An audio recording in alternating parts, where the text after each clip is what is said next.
Good afternoon, Alla. My name is Eli. Can you please tell me your full name? Hello, my full name is Artamonova Alla. Now, in this first part, I'm going to ask you some questions about yourself. Let's talk about your work. What are your responsibilities at work? Well, as I work in the pharmaceutical industry, and my work basically involves talking to other people, talking with health medical professionals, and organize some events for them, and introduce new medicine for them, how it works, and where they can find it. How has your work changed since you started to work for this company? Well, it's changed a lot. And first of all, it related to some transparency and regulations measure, which becomes from government again, such as, again, transparency and more clear financial reports. It touches me. For example,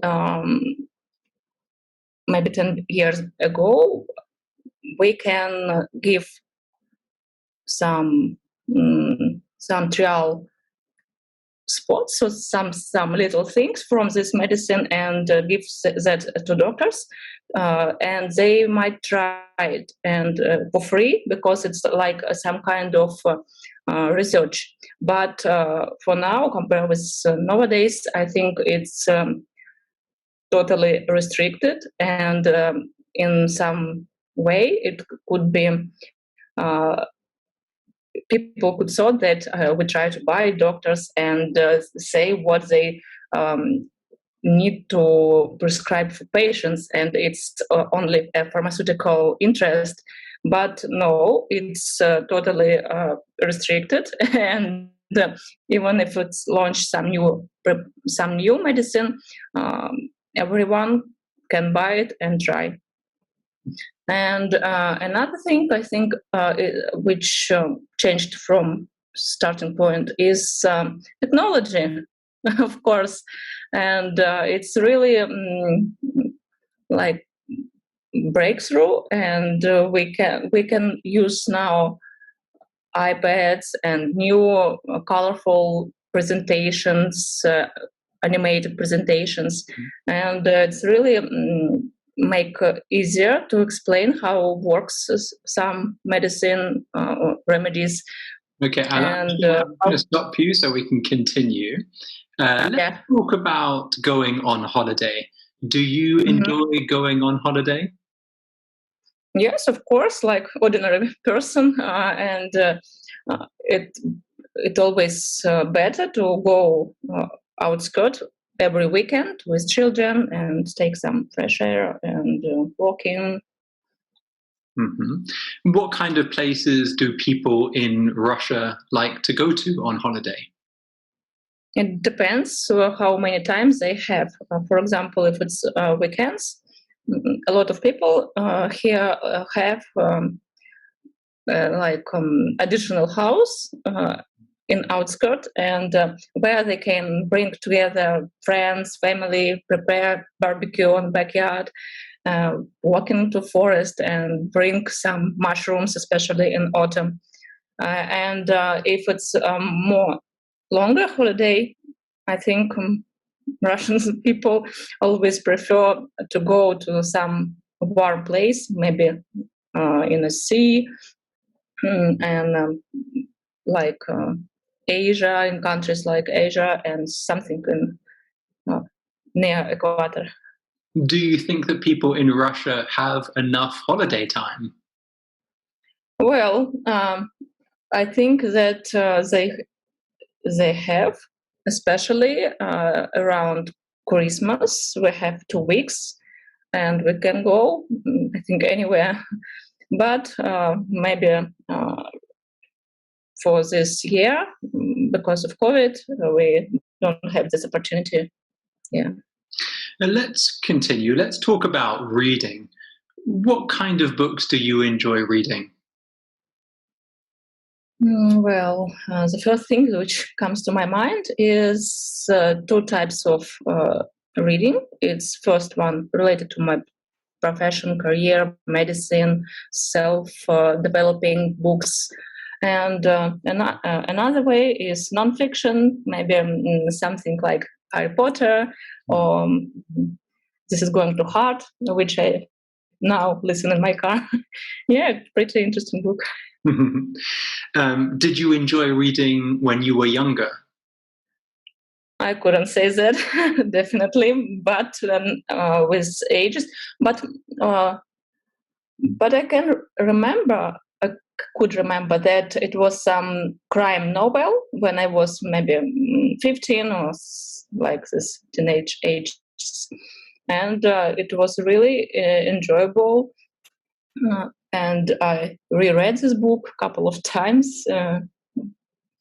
But overall, I don't enjoy reading when I was younger. Mhm. Okay, now in this next part, I'm going to give you a topic and I'd like you to talk about it for 1 to 2 minutes. Before you talk, you'll have 1 minute to think about what you're going to say, and you can make some notes if you wish. Do you understand? Mm-hmm. Okay, I'm going to share my screen to show you the topic. Can you see that? Mm-hmm. Okay, so Yes. you'll have 1 minute to prepare for this topic. All right, Anna. Remember, you have 1 to 2 minutes for this, so don't worry if I stop you. I'll tell you when the time is up. Can you start speaking now, please? Yes. I'd like to tell you about outdoor walking with dog, and I think it's the first time when I was talking with my huge dog. It was 3 years ago, and I hate wake up early, but today nowadays I have to do it, and because my dog wants to go out and to do something out, and for this reason I imagine that I can't miss it because it's not my desire. It's about my dog, which I adore it, which gives me a lot of lovely emotions. I have to wake up and go out, and I think was it wasn't so easy that days, and but after maybe a couple of months, I become a person who really adore walking early morning, and sometimes even running, uh, especially in the summer hotter days in the near forest. So it also gives me a lot of energy from morning, and I enjoy it now. And thanks for my dog. And I think today, even if it's rain and it's snow, I still have to go out. And why I tried and why I decided to say it's like outdoor sports because it's involves some physical activity, and it doesn't require any other equipment. Maybe just Thank you. tools. Now, in this next part, I'd like to ask you some more questions related to your topic. Let's talk about sports. What kind of sports are popular in Russia? Well, I don't know, to be honest, but I think it's maybe football for some men's. I often saw a lot of men's who hit the ball, and I think, as I can see, they enjoyed. So maybe football, and but for ladies, I think more and more girls prefer doing yoga, and sometimes when it sunny and hot weather, they can do it outside. Mm. And it's really nice activity where you can find new friends and improve your health.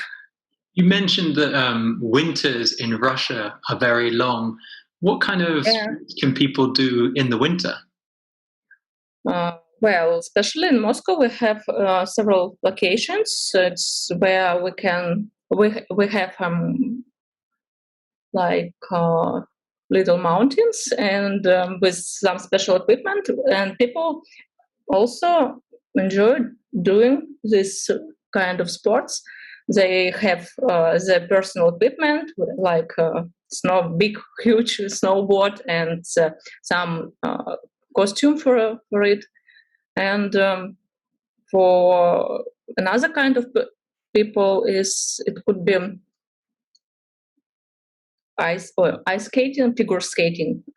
For example, my daughter is like little professional in this, and we always go to this ice arena, and she's practicing her jumps. Um, so you mentioned that ice skating is quite popular with young Yeah, children. Do yeah. you think that children should have sports lessons at school? Yes, I totally agree with that because children have a lot of free energy, and when we don't manage it, they become um, less organized, and they don't know what to do, and obviously fall in some computer games or some telephone screens and watching TikTok stupid videos. And I think we should give children a lot of physical activity, mental education, or some thing for this. What kind of benefits do you think physical activity and exercise has on children? Mm, Physical activity for children, it builds their skeleton, improves their muscle, Mhm. and improve also their spine and all first impression for another children maybe. And what else? This the main point, I think. Sometimes, especially on television, we can see dangerous sports such as climbing or paragliding. Do you think that dangerous sports should be shown on television? Well, quite controversial questions because on the one hand, it's quite impressive kind of sports, and maybe for some people it like motivational point. But on the other hand, it also dangerous, and without special equipment and special preparation, it could be dangerous. And children, they don't have this life savings ability, and they might lose their life. I don't know. It's dangerous. Let's move on. Let's talk about leisure time. You said that young people often spend their leisure time playing computer games or watching TikTok videos. What about older people? How do older people spend their leisure time? As I can say, because of my grandparents, they also use TikTok videos. Yes, maybe at ages 50 to 60, maybe in that time, maybe until 65. Although I don't know, but they also combine this with another physical activity, like planting some vegetables and doing some stuff in the land. And I think it's like balancing their mental health, and they maybe have some happiness from this. Because when I asked my great mother, she told that I enjoy when my plants become bigger and they grow, and they. Yeah, you mentioned balancing your mental health. Why is it important to balance your mental health and to pay attention to the balance of your Uh, I think that if you don't do it, you might become more aggressive, more um, depending on TV and some stuff which broadcasting from TV, and it's always, as I can see, it's always some negative stuff. For example, news. It's always about some catastrophe and what happens bad. And when you spend your time outside in the village, in planting something, you have some touch with earth, with life, and it's better. Okay, thank you very much, Ella. That is the end of the speaking test. Thank you. Thank you. So, how do you feel? Nervous, and I think I forget everything that I knew. Right. Yeah. Well, why do you And think it's that? exactly what will be in my test in the exam center. Yeah. Do you have your speaking test quite soon? I planned it to 22nd of November, but not sure about some restrictions. Maybe could be implemented. Who knows? Hmm. Yeah, sometimes now some of the IELTS speaking tests are being done over Zoom or other um, Mm. like. I saw this in the IELTS.org websites, and but it's not taken anywhere. It could be taken from some universities, but not for everything. Okay. Well, it's a very nice speaking test. For this test, you'd be getting 6.5 roughly, between 6 and 6.5. Mm-hmm. And what we're going to do is look through each part of the speaking test, and I'll give you some advice. So you're evaluated on 4 criteria. The first one is fluency and coherence. And you already know quite a lot about IELTS speaking, so you will know all about fluency and coherence. Mm-hmm. So one thing that you do very nicely for fluency and coherence is you have a very logical way of thinking. So you organize your ideas in a very coherent manner. So, for example, in part 3, you said that's quite a controversial question in relation to, what was the question about? Should dangerous sports be shown on television? And then you were able to say, well, on the one hand, and then you explain some arguments in favor of having dangerous sports on television, and then you said on the other hand, and then you have arguments against having dangerous sports on television. So what you're very good at is structuring your speech in a very easy to follow way. And so you're addressing the question fully. And you even did that like right from the very beginning of the speaking test. So even in part 1, when I was asking about what kind of holidays people in Russia have, you say, well, if they've got a short amount of time, this is what they like to do. If they've got a long amount of time, then this is what they like to do. So that's really, really good. That shows a high level of coherence. And it also shows quite I mean, my guess is that's the way you think in general, being a scientist. But that's absolutely brilliant, because that comes across as being very clear in your coherency, your fluency and coherence for IELTS. So that was very good. One thing that slightly lowered your score is, and this is more for lexical resource, in part 2, you were asked about a sport that you would like to try. So would like in the future. Exactly, yeah. I misunderstood. Yeah, that's it's quite a common mistake to make, and that's why sometimes when we're doing these practice tests, I like to include one,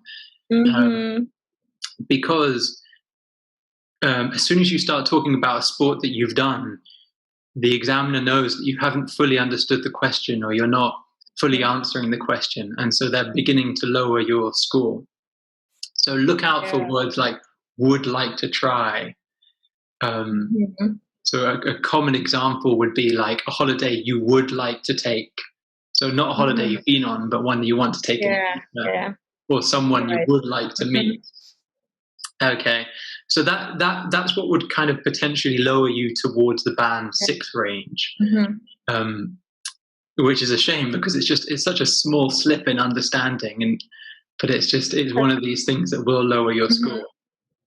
Um, and let's go through each part now. So in part one, I really liked phrases like "my work involves" and then explaining your responsibilities. Very nice. Um, you have lots of advanced vocabulary for explaining your work as well. You're talking about transparency regulation, which is also really good. One small mistake or something that confused me was you say it touches me. Mhm. So maybe a better word would be like it affects me. Yeah, I think so. Yeah. Right. Yeah. So I think that might be a slight kind of mistranslation between Russian Yeah. and English. Yes. Yes. Yes.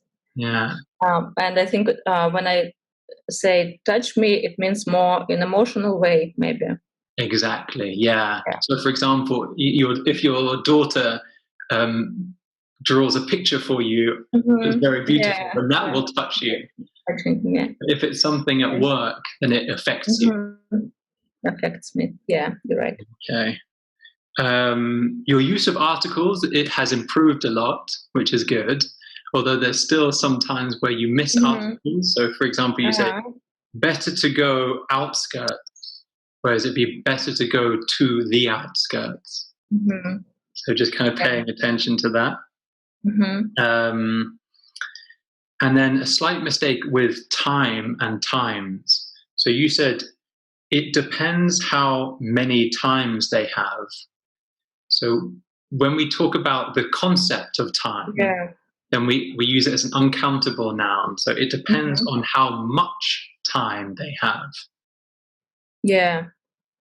So we use times when we talk about experiences. So, Mhm. for example, I've been to Italy 2 times. But then when we say um, you should visit the whole of Italy, but it depends on how much time you have. Mhm. Okay. Okay. Um, so again, we were talking about how you're quite good at organizing your thoughts. So I really liked phrases like the first thing that comes to my mind. So Mhm. those kind of lexical chunks to introduce your ideas, absolutely brilliant. And then you talk about your when you're talking about the books, you were talking Mhm. Yeah. about the books that interest you professionally, and Mhm. then the books that interest you more personally. So again, Mhm. that's a very comprehensive way of answering the question. So very, very nice. Um, so a few small mistakes. You said I couldn't say that instead of Mhm. I wouldn't say that. So Because of the future again, for it's or that imaginary situation. exactly, it's an imaginary situation. So if I ask you something you agree with, or if you disagree with it, you'd say, "Oh, I wouldn't say that," Yeah. instead of "I couldn't say that." Because if you use Mhm. "could" here, it's more referring to your ability. Ah. Or yeah, for example, in the past, like I couldn't say that because Yeah. everybody was in the room and I didn't want them to hear. Yeah. Yeah. Okay. Um, and you said things like, "I don't enjoy reading." So Mhm. in the past, but if you're talking Didn't. about the past, it should be I didn't enjoy reading. Didn't. So Yeah. just paying attention to just changing the verb to Mhm. the right form. In part two, lots of nice vocabulary. I love the word adore when you're talking about your dog. I adore Yeah. my dog. So that Yeah. kind of vocabulary is great. But yeah, but the problem with part two was just misunderstanding Yeah. about wood and Mhm. some a sport or a sport that you have done. So Mhm. Okay. um, And then another slight past tense mistake. After a couple of months, I become. So again, we're talking about I became, because we're talking about the past. In part 3, lots of very nice phrases. I liked when you say, I don't know, to be honest. So there's a good way of saying, I don't know, but I'm going to give an answer anyway. Yeah. So, I will think. I'll try. Yeah, exactly. So that was a really nice phrase. We don't say men's, so we don't add an S at the end of it. Yeah. So again, that kind of like slightly simple mistake could lower your score for grammatical range and accuracy quite a lot. Yeah. Some very nice language, especially in Moscow. We have special vacations, so that kind of especially in Moscow, and then going on to talk about what's special about Moscow. That kind of language is very nice. Lots again, your short answers, like I totally agree, and then expanding on your answers, very good again. And then very nice use of language like catastrophe, which is a very high level word, which is great. We love that. And then your use of conditionals, which is also very good. So if you don't do it, you might become aggressive. For example, we're talking about paying attention to your mental health and balance in your life.